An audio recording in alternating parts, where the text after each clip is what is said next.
जय हिंद दोस्तों, मेरा नाम है रोहित और आप देख रहे हैं स्टडी क्यों नहीं। आज हम जिस टॉपिक को कवर करने वाले हैं उसका नाम है ऊतक यानी टिश्यूज़। और जैसा कि आपको पता है, जो साइंस होती है वो सारे एग्ज़ाम्स में कॉमन होती है, यानी उसके कॉमन क्वेश्चन आते हैं सारे एग्ज़ाम्स में। चाहे आप किसी भी टाइप का एग्ज़ाम दे रहे हो, पीएससी, यूपीएससी, एनटीपीसी, एसएससी या बैंक के एग्ज़ाम्स दे रहे हो, उनमें सब में जो साइंस होती है वो सिमिलर होते हैं और उसके क्वेश्चन रिपीट होते हैं। तो इस वीडियो को अंत तक देखिएगा। तो शुरू करते हैं दोस्तों। सबसे पहले हम देखते हैं कि ऊतक क्या होते हैं। तो ऊतक कोशिकाओं का ऐसा समूह होता है जिनमें सभी कोशिकाओं की उत्पत्ति, संरचना एवं कार्य समान होते हैं। और सर्वप्रथम ऊतक शब्द का प्रयोग विचट द्वारा किया गया था। तो आपको ये भी याद रखना है कि विचट ने सबसे पहले ऊतक शब्द का प्रयोग किया था। और पौधों में जो अधिकांशतः ऊतक पाए जाते हैं वो उनको यांत्रिक सहारा देने के लिए होते हैं, जिनमें से अधिकांशतः मृत होते हैं। जैसा कि आपने पौधों पे कभी छाल देखी होगी, तो जो पौधे पे भारी सतह होती है जिसे हम छाल कहते हैं, वो भी मृत कोशिकाओं का बना होता है। लेकिन जितने भी जंतु होते हैं उनमें ये ऊतक जीवित होते हैं। तो यहाँ पे हम ऊतक को भी दो भाग में डिवाइड कर सकते हैं। एक होता है जंतु ऊतक, एक होता है पादप ऊतक यानी प्लांट टिश्यू। तो सबसे पहले हम लोग बात करते हैं जंतु ऊतक की। दोस्तों, यहाँ पे आप एक चार्ट देख रहे होंगे जिसमें आपको एनिमल टिश्यूज़ के पार्ट दिख रहे होंगे। सबसे पहले जो एनिमल टिश्यू होता है इसको हम लोग चार भाग में डिवाइड करते हैं। एक होता है एपिथेलियल, मस्कुलर, कनेक्टिव और नर्वस। ये चार प्रकार के टिश्यू पाए जाते हैं। तो सबसे पहले हम लोग बात करेंगे एपिथेलियल। दोस्तों, एपिथेलियल को हिंदी में उपकला ऊतक बोला जाता है। और इस प्रकार के ऊतक शरीर के बाहरी आवरण पर पाए जाते हैं जो कि रक्षा प्रदान करते हैं। साथ ही स्त्रवण एवं उत्सर्जन के काम भी आते हैं। और साथ ही ये स्त्रवण, उत्सर्जन, संवेदन एवं अवशोषण का कार्य भी करते हैं। और ये शरीर के कुछ आंतरिक भागों को ढकने के काम भी आते हैं। और दोस्तों, एपिथेलियम को भी हम 5 भागों में डिवाइड कर सकते हैं। तो सबसे पहले हम लोग देखते हैं स्क्वेमस। इसको हिंदी में शल्की एपिथेलियम टिश्यू बोला जाता है। और ये त्वचा की भारी परत पे पाए जाते हैं एवं आपकी जीभ, ग्रसनी और आहार नाल इसी के बने होते हैं। तो आपको समझ में आ गया होगा स्क्वेमस यानी शल्की एपिथेलियम टिश्यू के बारे में। इसके बाद हम लोग बात करते हैं कोवॉइडल, जिसे हिंदी में घनाकार एपिथेलियम बोला जाता है। और ये आपकी लाल ग्रंथि, श्वेत ग्रंथि, वृक्क नलिकाएं यानी जो आपकी किडनी होती हैं उन पे पाई जाती हैं। इसके बाद हम लोग बात करते हैं कोलुमनर, जिसे हिंदी में स्तंभाकार एपिथेलियम बोला जाता है। और इसका कार्य मुख्यतः अवशोषण एवं स्त्रवण होता है। और ये जितने भी बॉडी के आंतरिक अंग होते हैं उनको सहायता भी प्रदान करता है। तो आपको समझ में आ गया होगा।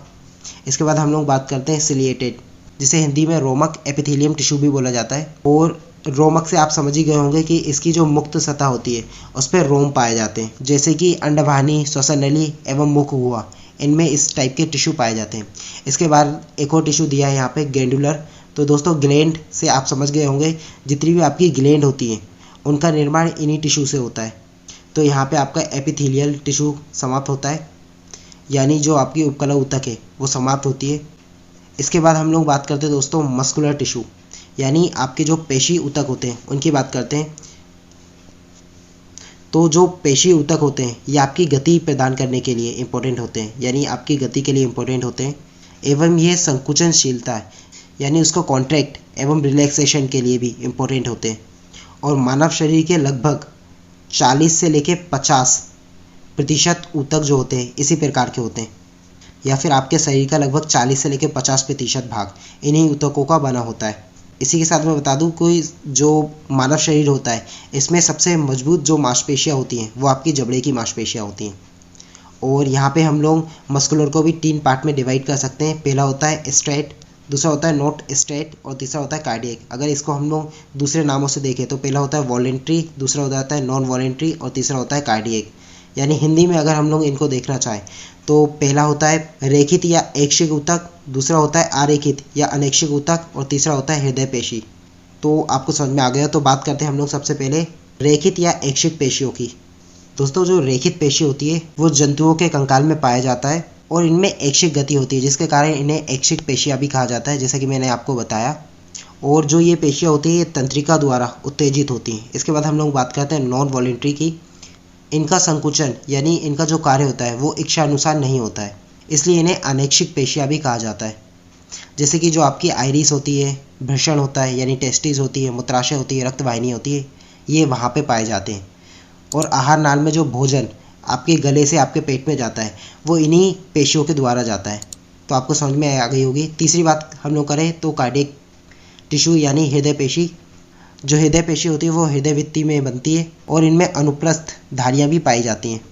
और लेकिन अगर हम लोग देखा जाए तो यह अनैच्छिक पेशियों का ही एक टाइप है, परंतु इसे अलग से डिस्क्राइब किया जाता है। और इनमें संकुचन एवं प्रसरण होता रहता है, यानी इनमें रिलैक्सेशन और कॉन्ट्रैक्शन की प्रोसेस चलती रहती है। और इनका जो नियंत्रण होता है वो तंत्रिका तंत्र के द्वारा ना होकर स्वयं पेशियों द्वारा नियंत्रित होती हैं।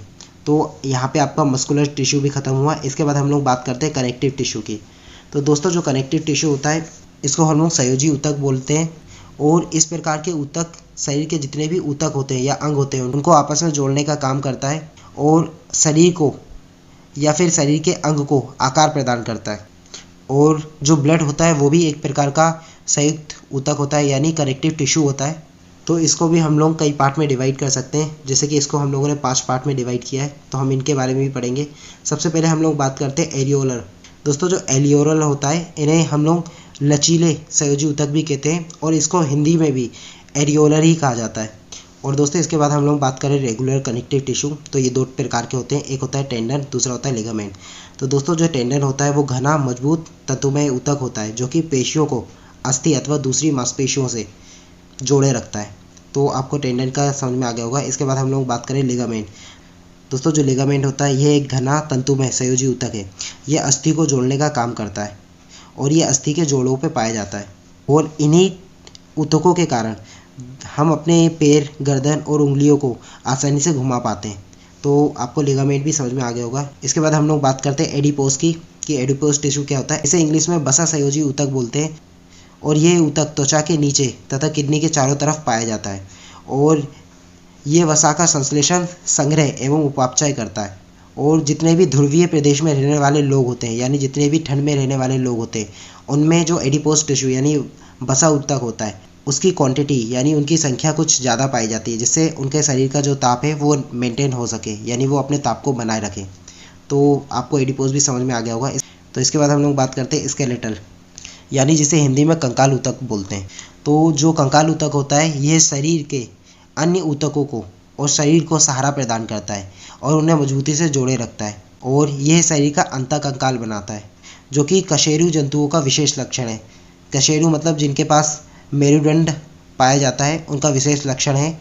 ये कोमल अंगों जैसे कि मस्तिष्क, हृदय आदि की रक्षा भी करता है। और ये 2 प्रकार का होता है, एक होता है कार्टिलेज और दूसरा होता है बोन। कार्टिलेज को हिंदी में उपास्थि बोलते हैं और बोन को हिंदी में अस्थि बोलते हैं। तो दोस्तों जो उपास्थि होती है ठोस परंतु अर्धकठोर एवं लचीली संयोजी ऊतक है।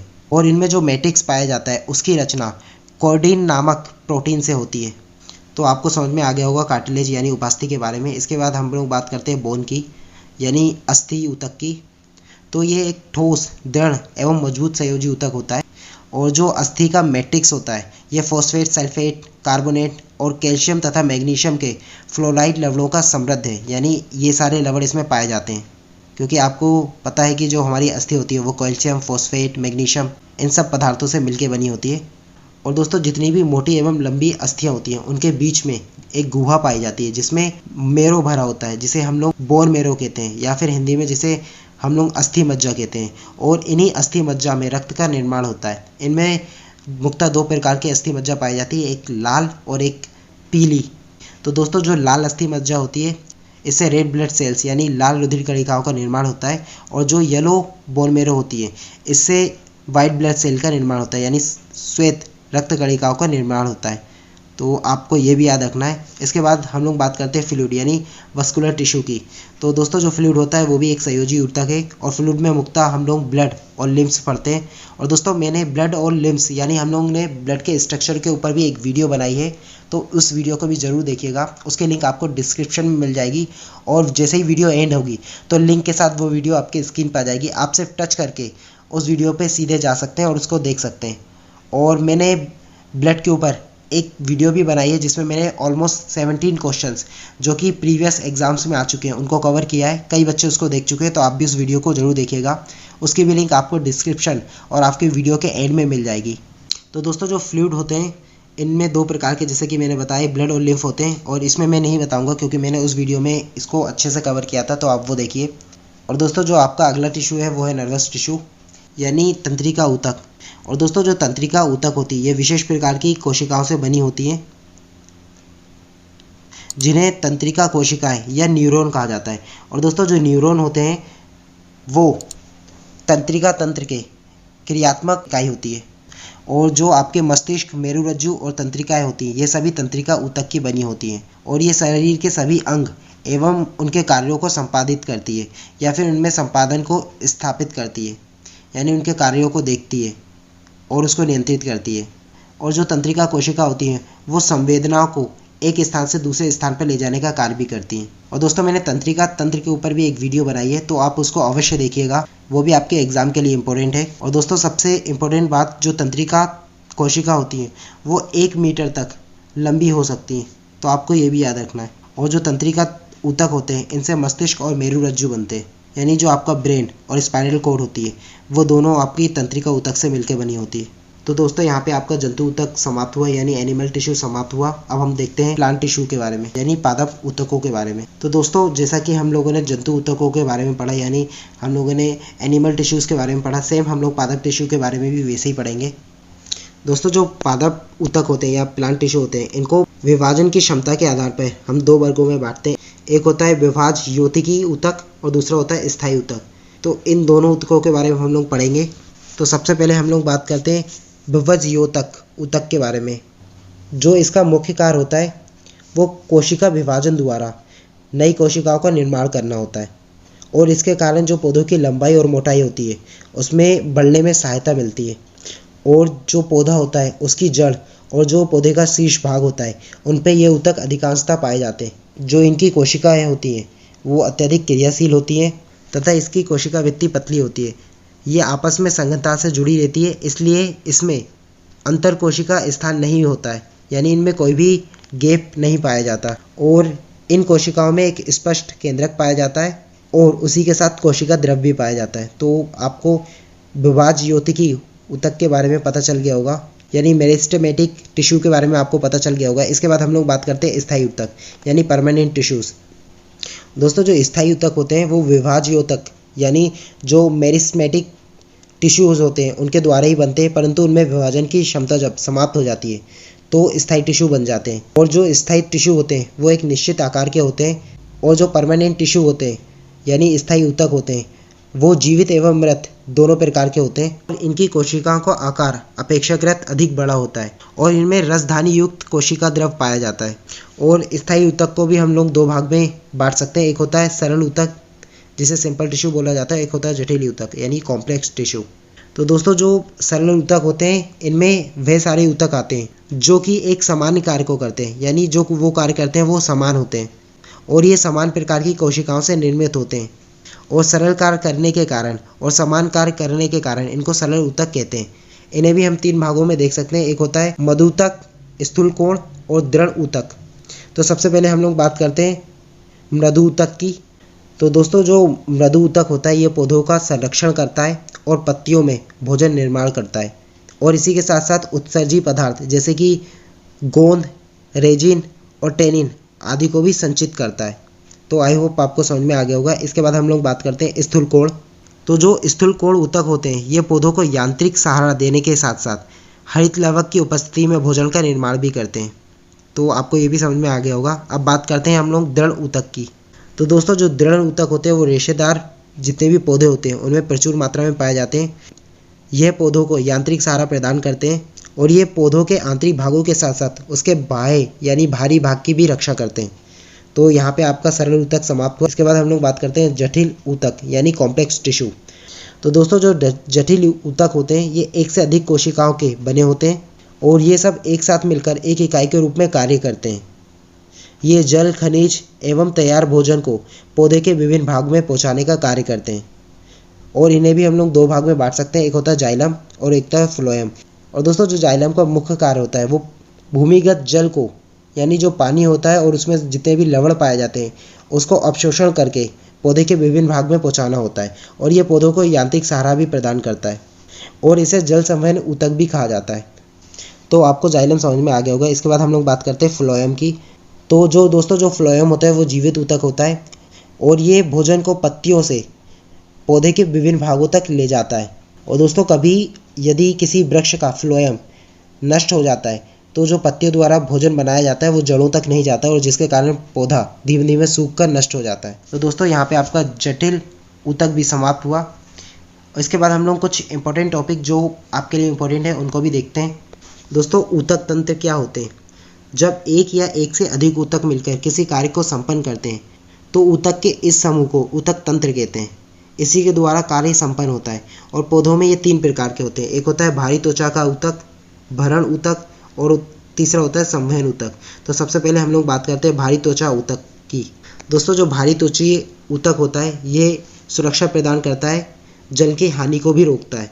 और दोस्तों जो भरण ऊतक होता है इसका कार्य होता है प्रकाश संश्लेषण करना, भोजन एकत्रित करना और सुरक्षा एवं सहायता प्रदान करना। इसके बाद हम लोग बात करें संवहन ऊतक के कार्यों की। तो जो संवहन ऊतक का कार्य होता है वो जल, खनिज, लवण तथा भोजन को पौधे के विभिन्न भागों तक पहुंचाने का कार्य होता है। तो आपको इन तीनों ऊतकों तंत्र की कार्य विधि समझ में आ गई होगी। अब बात करते हैं हम लोग वार्षिक वलय, यानी जो पौधे में रिंग्स पाई जाती हैं वो क्यों होती हैं और उनका क्या कारण होता है। तो दोस्तों जो विभिन्न ऋतुओं में मौसम में परिवर्तन के कारण कैम्बियम की सक्रियता में भी परिवर्तन होता है, जिसके कारण स्पष्ट वार्षिक वलय का निर्माण होता है। और ये वार्षिक वलय एक वर्ष की वृद्धि को प्रदर्शित करते हैं, जिसके कारण इनको गिनकर वृक्ष की अवस्था या वृक्ष की एज के बारे में पता चलता है। तो आपको वार्षिक वलय समझ में आ गया होगा। इसके बाद हम लोग बात करते हैं द्वितीयक वृद्धि क्या होती है। अधिकांशतः द्विबीजपत्रियों में एधा एवं कॉर्क कैम्बियम की क्रियाशीलता के कारण स्तंभ एवं जड़ों की मोटाई में वृद्धि हो जाती है, जो द्वितीयक वृद्धि कहलाती है। तो आपको द्वितीयक वृद्धि भी समझ में आ गया होगा। तो यहाँ पे आपका जितना भी ऊतक होता है वो समाप्त हुआ। मैं गारंटी ले सकता हूँ कि इससे बाहर आपका एक भी क्वेश्चन नहीं जाएगा। तो इस वीडियो को देखने के लिए थैंक यू। और अगर आपको ये वीडियो अच्छी लगी है तो मेरे चैनल को सबसे पहले सब्सक्राइब कीजिए, बेल आइकन पर क्लिक कीजिए, जिससे मेरे वीडियो की लेटेस्ट नोटिफिकेशन आप तक पहुँच सके। और इस वीडियो को जितना से जितना हो सकता है आप शेयर कीजिए व्हाट्सएप, फेसबुक